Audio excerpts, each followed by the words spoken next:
ஜாதகத்துல திருமணத்தை குறிக்கக்கூடிய பாவம் அப்படின்றது 7-2. இந்த 2 பாவங்களும் ரொம்ப முக்கியத்துவம். 7ஆம் இடம் வரக்கூடிய வாழ்க்கை துணையை பற்றி சொல்லுது. 2ஆம் இடம் உங்களுக்கு அமையக்கூடிய குழந்தை குடும்பத்தை பற்றி சொல்லுது. அதுபோல 3ஆம் பாவமாக 5ஆம் பாவம். 5ஆம் பாவம் உங்களுடைய வரக்கூடிய சந்ததிகளை பற்றி குறிக்கிறது. இந்த 3 பாவங்களில் ஏதேனும் ஒரு பாவம் கெட்டிருந்தா கூட அந்த ஜாதகருக்கு தாமதப்படும். குடும்ப வாழ்க்கைன்றது உறுதிப்படுத்துறோம். 3 பாவங்கள் முக்கிய பாவம் உங்க ஜாதகத்துல 2ஆம் இடம், 7ஆம் இடம், 5ஆம் இடம். 5ஆம் இடம் குழந்தைகளை குறிக்குது, 2ஆம் இடம் குடும்பத்தை குறிக்கிறது, 7ஆம் இடம் உங்களுடைய வாழ்க்கை துணைவரை குறிக்கிறது.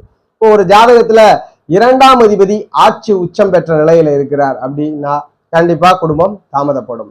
7ஆம் அதிபதி ஆட்சி உச்சம் பெற்ற நிலையில இருக்கிறார்னா குடும்பம் தாமதப்படும். 5ஆம் இடத்திலே இருள் கிரகம் அமர்ந்திருக்கிறது, குடும்பம் தாமதப்படும். இது இயல்பான விதிகள்.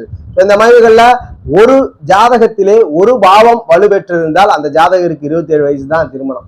ஜாதகத்துல 2ஆம் அதிபதி ஆட்சி உச்சம், 7ஆம் அதிபதி ஆட்சி உச்சம், 5ஆம் இடத்துல இருக்கிறோம். கண்டிப்பா 27 வயசுக்கு பிறகுதான் உங்களுக்கு திருமணம் நடக்கக்கூடிய வயது. இது ஒரு உறவு இருக்கு. நிறைய ஜாதகங்கள்ல கேள்விகள் என்ன இருக்குன்னா, ராகு கேதுகளை மையமா வச்சுதான். ராகு தோஷம் இருக்கு, கேது தோஷம் இருக்கு, என்ன பண்ணணும்? அதுபோல செவ்வாதோஷம் இருக்கு, என்ன பண்ணணும்? இதுதான் அதிகமான அடுத்தபட்ச கேள்வி.